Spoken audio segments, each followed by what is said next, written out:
les amis, cancer, ascendant cancer, signe lunaire en cancer. Cette guidance trimestrielle est pour vous, octobre, novembre, décembre 2021. À votre portée dès maintenant. Je suis ravi de vous retrouver, j'espère que vous allez bien. De mon côté, je vous propose cette guidance générale qui, comme d'habitude, ne peut pas parler à tous les cancers de la même façon. Donc prenez les messages qui vous parlent, qui vibrent avec ce que vous vivez. Essayez d'adapter mon langage à votre situation, d'adapter les cartes qui sortent à votre situation pour les faire parler à votre manière, vous les accaparez, vous en imprégnez. Vous pouvez également chercher des détails, avoir des compléments d'information en regardant les vidéos de votre signe ascendant et de votre signe lunaire qui parfois peuvent parler bien davantage. Voilà. En tout cas, gardez votre libre discernement, votre libre arbitre et votre discernement, un mélange des deux, méga mix, et parce que vous êtes les seuls créateurs de votre vie, quoi qu'on en dise. On va regarder ensemble les énergies qui ressortent. Je vous joins en barre d'infos mes contacts si vous désirez un tirage personnalisé. N'hésitez pas à me contacter. On y va avec le tarot Symbolon. Quelle est l'énergie principale qui vous accompagnera pendant le mois d'octobre, novembre et décembre de cette année? Nous avons ce fou sur le toit, comme on appelle cette carte. Avec ce fou qui saute d'une montagne, on voit quelque chose en tout cas d'inattendu.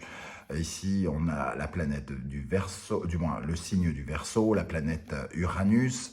Ici, le Sagittaire et Jupiter. On voit quelque chose qui résonne comme un coup de chance, comme une propulsion, comme un sursaut, comme un rebond qui nous fait survoler le toit du monde et passer d'une étape à une autre, quelque chose de soudain qui vient nous donner ce coup de chance, parce qu'ici il y a quelque chose de cette énergie-là avec Jupiter qui peut être lié peut-être davantage à la vie en société d'une façon très générale, avec le Sagittaire, la carrière professionnelle, quelque chose comme ça.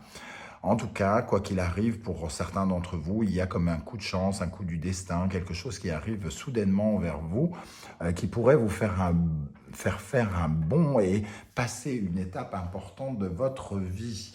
On va regarder en dos de deck si on peut avoir plus d'informations.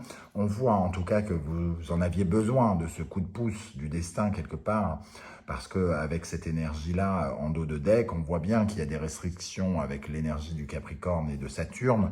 Vous étiez comme figé dans la glace, incapable de bouger, peut-être avec des émotions complètement gelées, c'est-à-dire une sorte d'incapacité à la fois de réfléchir, à la fois de ressentir. Tout vous semblait un peu coincé, semble-t-il, comme figé dans la glace, comme ici, avec cette larme de désespoir. On voit que dans cette énergie-là, vous n'êtes pas du tout connecté avec l'univers et les potentialités du monde. Vous êtes plutôt enterré, un peu comme enterré vivant, figé dans le marbre, comme si vous étiez incapable de bouger, de penser. Voilà, vraiment une situation de restriction, de limitation, de blocage dans un domaine ou plusieurs domaines de votre vie. Et on voit ici qu'il y a un véritable sursaut, on voit absolument une dynamique totalement différente. On peut limite voir dans ce château ici, ces tours, ces blocs de glace, que tout à coup on se met à voler au-dessus de cela. Très jolie carte donc, surprenante, et on attend d'en savoir plus. Quel sera votre état d'esprit pendant ce dernier trimestre de 2021? Votre état d'esprit, la papesse, on vous voit attendre en tout cas. On vous voit attendre, on vous voit un peu dans cette position d'attente, de passivité, incapacité de bouger. La papesse, elle est Elle est là, elle attend, elle ne sait pas ce qui se passe, elle ne sait pas ce qui va venir, elle essaye de ressentir les choses, d'avoir une certaine forme de clairvoyance. Et, euh, et là où elle ne sait pas ce qui va se passer, là où elle essaye de, comment dire, se représenter l'avenir, de se représenter l'inconnu, ici c'est un véritable passage dans un territoire inconnu, hein, justement. Donc il y a quelque chose de l'ordre d'inconnu qui arrive. Vous attendez de savoir, ici avec cette carte, vous attendez de voir venir la suite. C'est un peu ce que je ressens. Vous êtes tourné vers le passé, comme on voit le regard de cette papesse. Vous n'arrivez pas à voir derrière votre dos vers l'avenir. Vous essayez d'imaginer et il y a probablement quelque chose qui vous restreint, qui vous rend incapable de le faire. Peut-être parce que justement, ici, vous vous sentez un peu, comment dire, enchaîné quelque part par des restrictions mentales, par quelque chose qui vous retient et qui retient un peu votre transformation. Il y a peut-être une peur de la transformation ici que je ressens. Et cette papesse, elle a besoin de savoir, je crois. C'est ce que je ressens en tout cas. Elle a besoin de savoir ce qu'il y a derrière. Ça la rassurerait quelque part. Qu'est-ce qui va la traverser, cette papesse? Qu'est-ce qui vient vers elle? Vient vers vous donc, hein? Du mouvement. Le chariot nous parle de déplacement, de mouvement rapide. Il y a quelque chose qui vous fait avancer d'un pas. On passe de je ne fais rien, je ne bouge pas à j'accélère direct, hein. Donc on est dans une totale autre énergie, un peu comme par rapport à ces deux cartes, hein. On est figé dans la glace et tout à coup on est en train de bondir comme un cabri dans les montagnes. Eh bien c'est exactement la même énergie que je ressens ici. Une accélération soudaine, quelque chose qui vient vers vous, qui vous permet d'une certaine manière de triompher de votre blocage et qui vous fait redémarrer votre route. Qu'est-ce que vous possédez en vous ou qu'est-ce qui vous manque, qui vous sert de stimulation, qui vous motive parce que vous avez envie de l'obtenir ou ça va vous aider? L'empereur. Avec l'empereur dans cette position, ce que vous possédez, c'est l'envie de construire, la capacité de le faire, l'envie de le faire, l'envie de mener, d'être leader de votre vie, d'être le commandant de votre vie, d'être le chef, le meneur. Il y a quelque chose de prendre les manettes. C'est ce que je ressens ici. La papesse, elle est obligée d'attendre. Elle n'a pas elle a rien entre les mains, entre guillemets. Elle a tout dans la tête, dans la clairvoyance qu'elle peut avoir. L'empereur, lui, c'est dans les mains, c'est dans sa capacité à conquérir le monde, à bâtir son empire qu'il tire sa force. Et ici, pour moi, vous êtes en capacité de construire quelque chose. Vous avez envie de le faire. Mais on voit qu'il y avait une sorte de blocage. Et tout à coup, avec cette accélération du chariot, on voit que vous allez pouvoir enfin vous mettre au travail quelque part pour créer ce que vous avez imaginé très probablement. Qu'est-ce qui va vous aider, vous faire grandir, vous élever? Ici, nous avons l'énergie de la justice. Ce qui vous aide déjà, c'est que ce que vous attendez, c'est quelque chose que vous voulez vraiment, qui est en accord avec qui vous êtes et en accord avec ce que vous voulez. Ça déjà, avec la justice, c'est ça. La deuxième chose, c'est que vous retrouvez une certaine forme d'équilibre parce que justement, vous êtes davantage en accord avec tout ce que vous essayez d'entreprendre. La justice aussi qui vient vous aider, il y a peut-être une officialisation de quelque chose, des documents juridiques qui pourraient venir vers vous et vous aider à concrétiser quelque chose, concrétiser un projet de construction d'un projet, construction de maison, construction d'un produit, pourquoi pas, construction d'une relation aussi. Et ici, on peut avoir une officialisation, une réponse positive d'un jeune homme ou d'une jeune femme qui accepte la demande en mariage, une officialisation des contrats, des signatures qui pourraient vous aider. À quoi maintenant vous allez tourner le dos, me direz-vous? La papesse est en train de regarder ce sur quoi elle observe, hein. Le pendu. Le pendu et la papesse, c'est vraiment le retard, l'incapacité d'agir, l'incapacité, on n'a pas la main mise, on n'a pas de pouvoir, on n'est pas capable de lâcher prise, on n'est pas capable de se reposer l'esprit, on est torturé quelque part par l'inconnu, par l'invisible, et on est incapable de s'en remettre au destin, je dirais. Euh, Ici, c'est un peu, on a envie de mettre la charrue devant les bœufs. Alors ici, on a les chevaux. Hein. Euh, on a envie de mettre la charrue devant les bœufs et on fait un peu peut-être n'importe quoi pour débloquer les retards, on ne supporte pas l'idée d'être bloqué.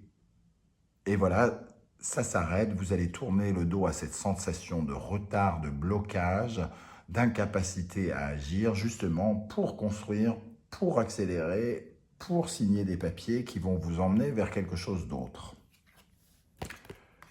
Et vers quoi vous allez? Vers l'impératrice.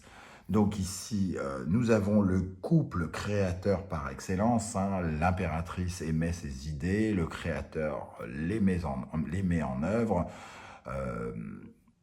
Elle a la matière grise, il a les mains, entre guillemets, on pourrait dire ça comme ça, pour réaliser ce que l'impératrice désire.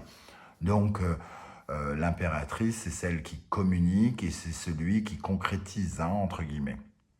On n'a quand même pas oublié la présence de l'ermite en dos de deck ici, qui nous parle de comprendre, d'essayer de comprendre, ici avec l'énergie du battleur et du mât, un nouveau démarrage qui offre une certaine libération. On est en train de chercher un nouveau démarrage qui offre une liberté, qui offre peut-être une nouvelle passion aussi, ou quelque chose qui nous redonne du pouvoir sur notre passion.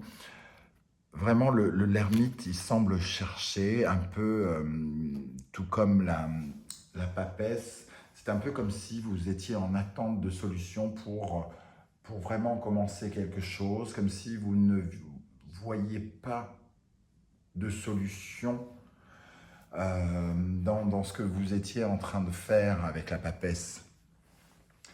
La papesse, c'est celle qui a de la clairvoyance, qui est censée voir à travers.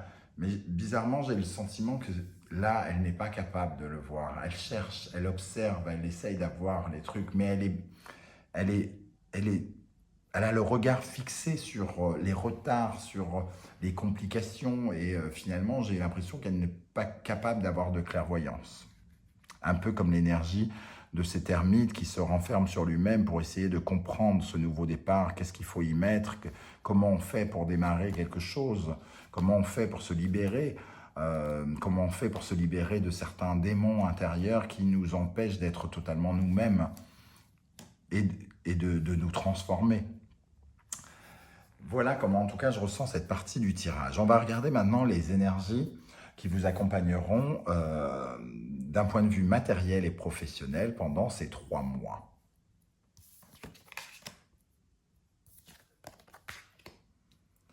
D'un point de vue professionnel et matériel, on voit en tout cas que vous avez beaucoup de mal à vous projeter dans votre vie professionnelle, que vous ayez une activité ou non, ça vous provoque beaucoup de prises de tête, beaucoup de mal au crâne, beaucoup de...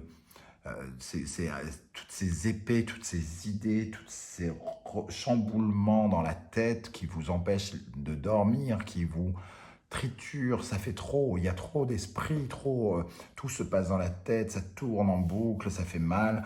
Et avec le 3 de bâton, on parle vraiment de la projection, de se voir plus loin, de regarder plus loin. On voit bien que quelque part dans votre vie professionnelle, aujourd'hui, vous n'êtes peut-être pas en mesure de voir beaucoup plus loin. Il y a quelque chose peut-être qui vous empêche soit d'avancer, soit de voir des alternatives. En tout cas, vous vous sentez un petit peu mangé de l'intérieur de la tête, hein, ici. Hein. On aimerait voir plus loin et on en est incapable. Alors, est-ce que quelqu'un fait barrage? Est-ce que quelqu'un vous empêche de voir? Est-ce que c'est vous qui qui vous mettez martel en tête, qui ne voyez que du négatif partout? C'est tout à fait possible, hein. Il peut y avoir de cela, en tout cas. Dans le domaine sentimental, quelles sont les énergies que l'on retrouve? On a l'impératrice et le monde de jolies cartes. L'impératrice que l'on retrouve ici. Cachez-moi ces seins que l'on ne saurait voir, que de femmes nues sur ce tirage.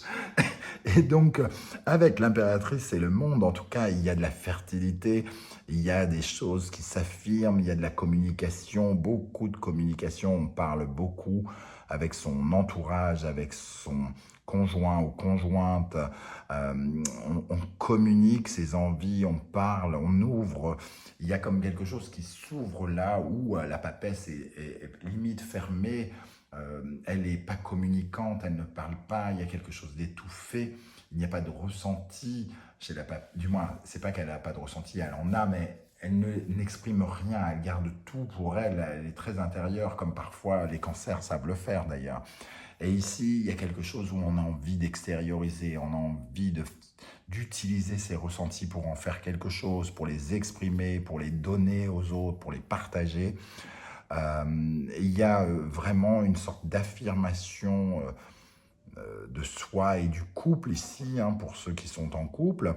En tout cas, il y a de belles communications avec les amis, il y a une ouverture sur l'autre évidente, une recherche d'abondance, de joie, de moments sains, quelque chose qui s'ouvre véritablement, hein. Là où on avait l'énergie de l'ermite et de la papesse, on a quand même l'impératrice, la séductrice par excellence qui se retrouve nue, hein.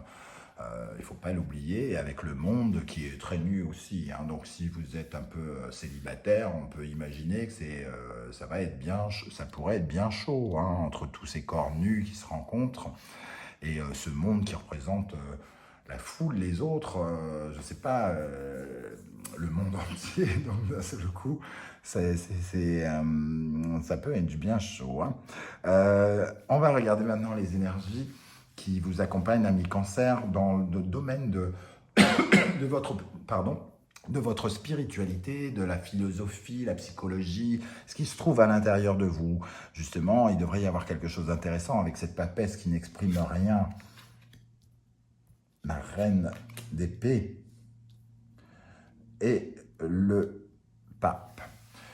Alors, la reine d'épée, elle pourrait nous parler justement un peu de cette papesse, parce que la reine d'épée, ce n'est pas une amoureuse, elle ne résonne pas avec le cœur. Elle a été trop blessée dans son passé. La reine d'épée, traditionnellement, c'est un peu la femme divorcée du tarot.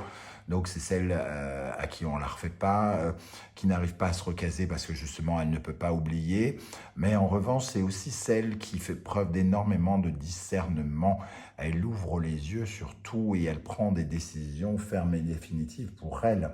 Et ici, avec le pape, on a l'impression que peut-être quelqu'un lui souffle des conseils qui pourraient l'aider concrètement à prendre des décisions pour sa vie, à avoir davantage de discernement pour regarder son monde intérieur et peut-être prendre des décisions fermes et définitives pour que les choses s'améliorent et progressent, parce que le pape, c'est une progression, c'est quelque chose qui nous emmène vers le ciel, entre guillemets. Donc il peut y avoir une amélioration aussi, d'une certaine manière, intérieure, se sentir mieux là où il y avait des choses qui étaient aussi bloquées en présence du pape, de l'ermite et de la papesse. Et le temps est venu de regarder les énergies pour chaque mois. Donc on commence avec le mois d'octobre, la force et le 5 de bâton. Alors, la force et le 5 de bâton, pour moi, ça me parle quand même de tension. Il y a quelque chose de l'ordre de la tension, des complications, des conflits, soit intérieurs, soit avec d'autres personnes. En tout cas, ici, on ressent une certaine forme de pression, on ressent une forme de combat pour s'affirmer, pour affirmer peut-être son ego aussi, pour essayer de calmer sa colère et calmer son impulsivité. On essaye de maîtriser. Normalement, la force est capable de maîtriser, mais avec cette énergie de 5 bâtons, on a un peu l'impression que ça peut dégénérer quand même assez vite, quoi. On a envie de se mettre en colère, on a envie d'hurler contre les gens, et on a envie voilà, on a du mal à canaliser ces énergies d'impulsivité, de passions enflammées, et ça peut nous faire faire un peu n'importe quoi. Donc il est peut-être question au mois d'octobre de faire un petit peu attention, de ne pas parler trop vite, de ne pas exprimer trop ce que l'on ressent, comme le fait la papesse, plutôt que l'impératrice qui, elle, euh, c'est pas qu'elle irait au clash, elle communiquerait, mais elle communiquerait bien. La force, elle va maîtriser la situation, mais s'il faut passer par la force, elle ira par la force. Donc il y a peut-être des tensions soit autour de vous, soit sentimentalement, soit professionnellement, quelque chose en tout cas euh, qui peut être votre fête à vous, hein, c'est-à-dire très intérieur. Vous n'êtes pas obligé de vous engueuler avec tout le monde, vous pouvez vous engueuler avec vous-même, parce qu'on voit ici que vous ne voyez pas d'alternative dans la vie professionnelle, par exemple, donc vous pouvez vous agacer de vous dire mais qu'est-ce que je fous dans cette boîte, pourquoi je reste là-dedans, etc., etc., au lieu d'essayer de trouver des solutions plus apaisantes, plus cool, plus zen avec vous-même, plus conciliantes, entre guillemets. En novembre, le monde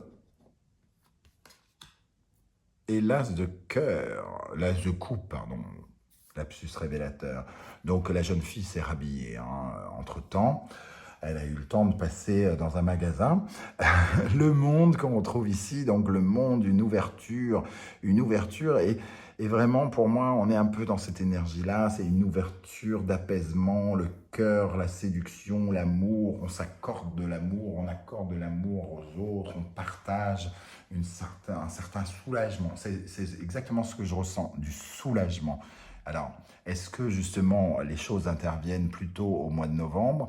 Il y a en tout cas un soulagement. Alors bien sûr, le temps bouge dans le tarot. Tous les cancers ne vont pas vivre la même chose en novembre. Certains vont le vivre début octobre et d'autres au milieu du mois de décembre.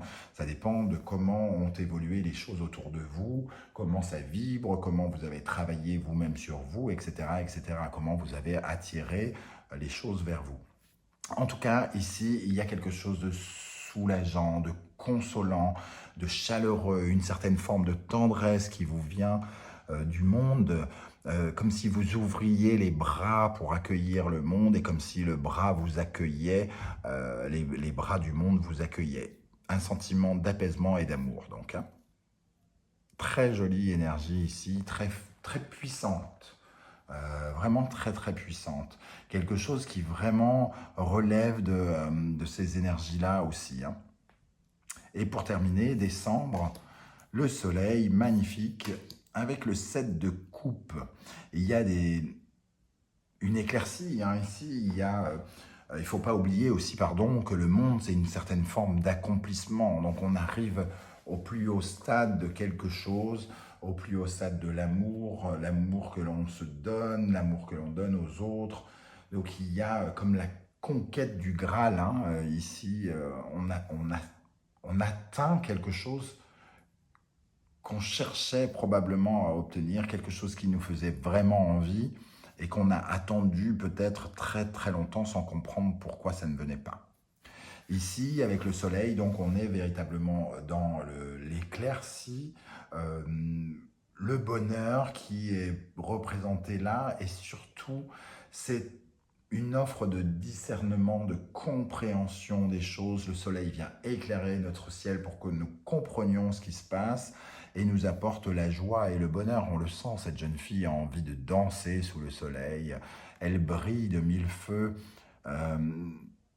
Elle est récompensée quelque part, on sent qu'elle est récompensée, et elle est récompensée avec des solutions multiples et variées, et elle a l'embarras du choix quelque part, de choisir comment dire, l'émotion, le ressenti qu'elle désire. Il y a quelque chose d'heureux ici, et tout à coup, comment elle va accepter ce truc heureux? Parce que quand on dit un truc heureux, c'est un truc heureux offert par l'univers. C'est pas forcément méga heureux pour nous, hein. Je vous donne un exemple. Je sais pas, vivre à Paris. On n'a jamais envisagé d'aller vivre à New York et tout à coup, on rêvait je sais pas, d'être styliste et une offre de New York arrive. J'ai un poste de styliste pour toi qui se libère à New York. Oula, qu'est-ce qu'on décide de choisir comme émotion? On est heureux, on est paniqué, on est circonspect, on est en colère, on est triste de devoir quitter Paris et ses amis. Quelle émotion on choisit par rapport à cette découverte, par rapport à cette surprise qu'on peut ressentir ici, par rapport à ce cadeau quasiment qui arrive vers vous? Voilà les amis Cancer, j'espère que ça vous aura parlé. N'hésitez pas à me dire en commentaire comment ça résonne avec vous, hein, au courant de ces mois. Je serai heureux de vous lire et de vous répondre. Et si vous avez aimé cette vidéo, n'hésitez pas à liker, à commenter, à vous abonner, à partager la vidéo. Ça permet à ma vidéo de ne pas tomber dans le fin fond du trou du net. Chaque like et chaque commentaire compte pour faire remonter les vidéos et nous permettre d'être regardés. C'est pas les likes qui m'intéressent personnellement, c'est plutôt la possibilité que les gens puissent voir et découvrir mon travail. Voilà, en tout cas, je vous remercie. Comme je vous l'ai dit, je joins mon contact dans la barre d'infos pour répondre à vos demandes de tirage personnalisé si vous le désirez. On se retrouve très bientôt pour la guidance générale du mois d'octobre. À très bientôt les amis Cancer. Ciao, ciao.